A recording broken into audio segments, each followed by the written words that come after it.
Hello दोस्तों, good morning. Myself Rahul from Lucknow. Welcome to my YouTube channel.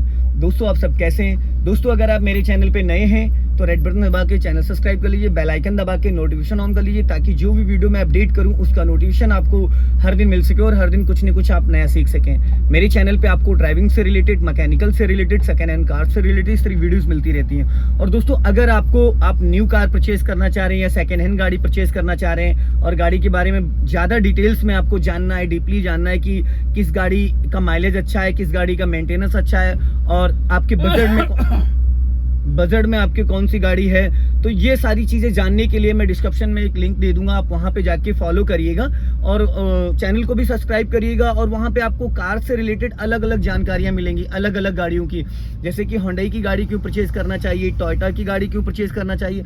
हर गाड़ी के बारे में डिफरेंट चीज़ें आपको बताई जाएंगी। तो दोस्तों, आज मेरे साथ मेरे स्टूडेंट है, मैं उनका नाम जान लेता हूँ, क्या नाम है और कौन सा डे है। Hello uncle, good morning. क्या नाम है आपका? यहाँ से राइट जाना। एस.सी. गुप्ता। ओके, कौन सा डे हो गया आपको ड्राइविंग करते हुए?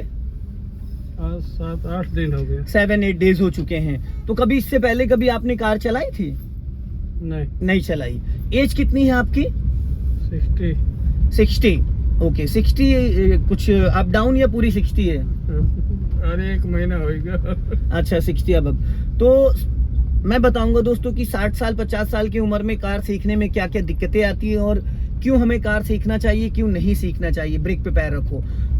तो ये वीडियो आपके बहुत काम आने वाला है, क्योंकि जो सीनियर सिटीजन है वो यही सोचते रहते हैं क्या मैं सीख पाऊंगा या मैं चला पाऊंगा। तो इन सब चीज़ों को हटाइए और आप कार सीख सकते हैं। हर एज में कार सीख सकते हैं, सीखने की कोई उम्र नहीं होती है। तो मेरे साथ गुप्ता जी हैं और इनकी एज लगभग 60 अबव है। आज 7 से 8 दिन हो गए और अच्छी कार चला रहे हैं, कंट्रोल कर पा रहे हैं बेटर तरीके से। लगभग इनका 60 से 70% कंट्रोल हो चुका है। आपके पास गुप्ता जी कौन सी कार है? ऑल्टो K10 है। ऑल्टो K10 है। ओके, तो मैं आज बताऊंगा आपको दोस्तों, मोस्टली क्या होता है, जो सीनियर सिटीजन लोग कार चलाते हैं या लेडीजें जो कार चलाती हैं, उनके माइंड में एक डर रहता है, क्या मैं सीख पाऊंगा या क्या मैं सीख पाऊंगी, ऐसा ना हो किसी से टकरा जाए या किसी को भिड़ जाए, क्योंकि उन्होंने पूरी दुनिया देख ली है। अब गुप्ता जी के साथ क्या है, इन्होंने सब कुछ देख लिया किसका क्या मतलब है ना। और बच्चों के साथ क्या होता है, जो एक कम एज के 18 साल से 25 साल के बीच में, तो वो जल्दी कैच कर जाते हैं। अभी गुप्ता जी इसको फर्स्ट गियर में करिए, पूरा क्लच दबाइए फुल और इसको लेफ्ट ला के ऊपर, मेरी तरफ ला के ऊपर जाओ। हाँ, चलो पहला गियर डालो, ऊपर पहला गियर डालो, पहला गियर डालो। हाँ, चलो छोड़ दो। हाँ, जाओ। अब छोड़ो क्लच धीरे से और यहाँ से हमें लेफ्ट जाना है। सिग्नल दो लेफ्ट का, ऊपर को इंडिकेटर। हाँ, और गाड़ी अपनी लेफ्ट रखो, क्योंकि यहाँ पे थोड़ी सी चढ़ाई भी है, स्लोपिंग है और राइट साइड से भी गाड़ी आ जाती, तो यहाँ सेकंड गियर में कार आपकी नहीं चलती।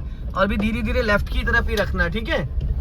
सामने पत्थर है, लेफ्ट आओ धीरे धीरे। हाँ, धीरे धीरे। हाँ, और धीरे धीरे लेफ्ट टर्न करो, लेफ्ट घुमाओ स्टीयरिंग। हाँ, बस सीधी करो, बस बढ़ाओ, लेफ्ट आओ। हाँ, और बढ़ाओ, स्पीड बढ़ाओ, राइट वाला पैर ब्रेक पे लाओ और क्लच दबा के सेकंड गियर। पीछे से गाड़ी भी आ रही है। हाँ, पूरा क्लच दबा के सेकंड गियर। चलो साइड दे दो, उसको जाने दो, साइड दे दो, कार है पीछे, उसको निकल जाने दो। हाँ, अपने मिरर को चेक करो। अब देखो कोई गाड़ी और तो नहीं है। हाँ, अब वापस रोड पे आ जाओ। देखो, सिंगल रोड पे कार चलाना बहुत टफ होता है। इन सब रोडों पे अगर आपने कार को चला लिया तो बाकी जगह भी आप बहुत आसानी से चला लेंगे, क्योंकि ये रोड जो है वो 8 फीट का है और हमारी गाड़ी जो है वो चौड़ी है 7.5 फीट। हमारी गाड़ी जो है वो 7.5 फीट चौड़ी है। तो अगर हम किसी बड़ी गाड़ी को जब साइड देते हैं तो हमारा राइट वाला जो पैर है वो ब्रेक पे आना चाहिए। कहाँ पे आना चाहिए?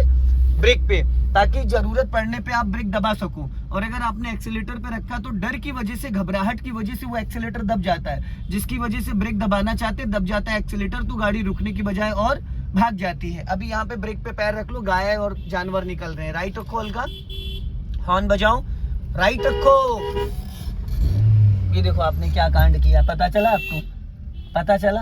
अब भी कह दीजिए आपने ब्रेक पे पैर रखा था, कह दीजिए। हर बार आप यही गलती करते हैं। अरे उससे क्या फायदा गुप्ता जी, जब किसी को आपने निपटा दिया, लेफ्ट लेके आओ गाड़ी, आपने उसको बोनेट पे बिठा लिया तो ब्रेक पे पैर लाइए, चाहे घर चले जाइए, क्या फर्क पड़ता है उससे? आपको मैंने 10 बार टोका नहीं टोका इस बात के लिए, ये बताइए। टोका नहीं टोका? आप अपनी गलती मानते हैं? बताइए। बिल्कुल कहाँ मानते हैं? अभी इस बार इसीलिए मैंने आपको बोला नहीं, मैंने बोला ही नहीं आपको कि ब्रेक पे पैर लाइए। हर बार मैं आपको बोलता हूँ ब्रेक पे पैर लाइए, क्योंकि आपका पैर हमेशा एक्सेलेटर पे रखा रहता है। अभी देख लिया ना आपने, सोच रहे थे ब्रेक और दबा के एक्सेलेटर। जब भी ऐसी सिचुएशन कभी भी कोई आ रही हो, कोई सामने से कार आ रही हो, किसी को आप साइड दे रहे हो, तो आप सबसे पहली चीज है आपका राइट वाला जो पैर है ब्रेक पे। अभी भी देखो ब्रेक पे नहीं आया था, एक्सेलेटर पे रख रखा था। जब गाड़ी ठुक जाए उसके बाद ब्रेक पे पैर लाना चाहिए या 10 मीटर पहले लाना चाहिए, बताइए। तो पहले कहाँ आता है आपका पैर? अभी भी आपका जब गाड़ी आप ओवरटेक करने लगे तब आपका ब्रेक पे पैर है, जब मैंने टोका है। भाई अभी आपकी जब क्लास ओवर हो जाएगी तो ये बात कौन आपको बताएगा कि ब्रेक पे पैर लाओ, एक्सेलेटर पे लाओ? क्यों गुप्ता जी? तब तो आप किसी न किसी को निपटा दोगे फिर। तो ये चीज आप ध्यान दीजिए, जो मैं बार बार टोक रहा हूं, पैर आपका उठा के रखना आपको पड़ेगा। जब मैं वेट कर लेता हूं उसके बाद मैं बोलता हूं कि ब्रेक पे पैर लाओ, जब तक पैर नहीं आता। गाड़ी को ओवरटेक करने से पहले या उसको साइड देने से पहले आपका राइट वाला पैर ब्रेक पे आना कंपलसरी। ब्रेक दबाना ना दबाना एक अलग मैटर होता है। जब भी कोई गाड़ी सामने से आ रही है, अभी आपको गाड़ी साइड करनी है, आपका राइट वाला पैर ब्रेक पे है, ऐसे ब्रेक पे पैर रहना चाहिए। भाई हमें ब्रेक दबाना थोड़ी, हमें ब्रेक पे पैर रखना है, ताकि बाई मिस्टेक कहीं गलती से हमसे एक्सीलेटर ना दब जाए। 55 साल की 60 साल की उम्र में ये गलतियां ज्यादा होती हैं, समझ रहे हो? सोचने समझने की जो शक्ति होती है वो थोड़ी कम हो जाती है। बढ़ाइए धीरे धीरे, जाने दो। अभी राइट वाला पैर ब्रेक पे लाओ और क्लच दबा के सेकंड गियर करो। पूरा क्लच दबाओ, हाँ सेकंड गियर, चलो। हाँ ठीक है, वेरी गुड। ये क्या सेकंड गियर डाला था आपने? बताइए। गाड़ी ये बंद हो गई आपकी, चौथा गियर डाल दिया आपने, इंजन बुझ गया। चलो क्लच दबा के इंजन ऑन करो, ऑन कर लो, कोई बात नहीं, ऑन कर लो। चलो चलो चलो चलो चलो चलो चलो चलो, छोड़ो छोड़ो छोड़ो, जाने दो धीरे धीरे, बढ़ाओ धीरे धीरे। इसमें गियर में अलग अलग पैटर्न होते हैं। अब अपना पैर देखो, आपने हवा में टांग रखा था लेफ्ट वाला, और मैंने बोला है कि जब भी पैर पैडल पे हो तो उसके साथ एड़ी जो आपकी वो नीचे हमेशा टच रहनी चाहिए, ताकि पूरा वजन आपके पैर का जो वो पैडल पे ना रहे, पूरा जो वजन है वो एड़ी पे रहे। सिर्फ पंजे से आपको उसको टच फील करना है, ताकि आसानी से आप अपने पैडल को यूज कर सको। अगर आप पूरे पैरों का वजन उस पर रख लोगे तो उसके बाद फिर आपको दिक्कत होगी। समझ रहे हैं? समझ में नहीं आएगा कि क्लच ब्रेक दबा रहे हो या उसको, तो इसके लिए आपको समझना बहुत जरूरी है, समझ रहे हैं? अभी धीरे से स्पीड बढ़ाइए, हाँ हल्का सा रेस लो एक्सीलेटर से। अब राइट वाला पैर ब्रेक पे ले आओ, क्लच दबा के सेकंड गियर, एक्सीलेटर से पैर हटाओ, क्लच दबा के सेकंड गियर। चलो, ये फिर आपने फोर्थ गियर डाल दिया। चलो कोई बात नहीं, आप ऑटोमेटिक गाड़ी खरीद लीजिएगा गुप्ता जी, समझ रहे हैं? उसमें गियर नहीं लगाना पड़ेगा। ध्यान नहीं दे रहे हैं आप।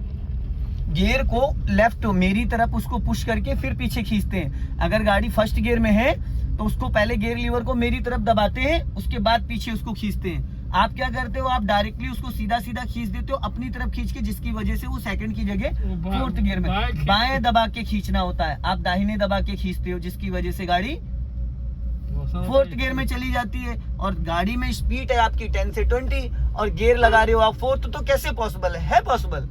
मतलब ही नहीं। आप चाहे जितनी कोशिश करो, हल्का राइट रखो। अब सामने से गाड़ी आ रही है, अब आपका राइट वाला पैर ब्रेक पे आ जाना चाहिए। जब भी आप किसी को पास देते हो, अभी देखो आधा पैर आपका ब्रेक पे और आधा एक्सीलेटर पे है। आधा पैर एक्सीलेटर पे, आधा ब्रेक पे। क्या मतलब है उसका? है कोई मतलब?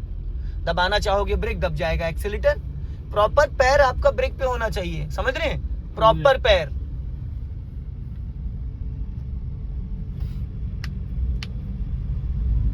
लेफ्ट आओ, हाँ बस हल्का राइट रखो, जाने दो, स्लो करो, बस लेफ्ट आओ, जाने दो धीरे धीरे, हाँ और राइट रखो, चलते रहो। जब भी किसी को आप पास दें तो आपका राइट वाला पैर ब्रेक पे होना चाहिए। ब्रेक दबाना ना दबाना एक अलग मैटर है, समझ रहे हैं? पर पैर आना ज्यादा जरूरी होता है। और जब आप खुद गाड़ी ओवरटेक कर रहे हैं किसी को, तो एक्सीलेटर लेके स्पीड बढ़ा के करेंगे। अगर किसी को आप साइड दे रहे हैं, सपोज करो सामने से स्कूटी आ रही है, भले ही जगह निकल जाएगा, बट आप एक बार ब्रेक पे पैर तो लाएं, ताकि आपने एक्सीलेटर से ब्रेक पे पैर लाने की प्रैक्टिस तो करी। तो इसी तरीके से धीरे धीरे आप हैबिचुअल हो जाओगे। अब जैसे गाड़ी राइट से निकली, आपका पैर ब्रेक पे आ जाना चाहिए, ताकि गलती से भी कहीं एक्सीलेटर ना दब जाए। कई बार हड़बड़ाहट में क्या होता है, आप सोच रहे हो ब्रेक और दब जाता है एक्सीलेटर। अभी बाई मिस्टेक आपसे वहां क्या हुआ था? अभी राइट रखो, गड्ढे में जा रही गाड़ी, समझ रहे हैं? बढ़ाइए स्पीड, जाने दो धीरे धीरे, हाँ धीरे धीरे स्पीड बढ़ाओ। दोस्तों अगर ये वीडियो आपको पसंद आए तो इसे लाइक करें, शेयर करें, कमेंट बॉक्स में जरूर बताएं वीडियो कैसा लगा। अगले वीडियो में फिर मिलते हैं। जय हिंद, वंदे मातरम।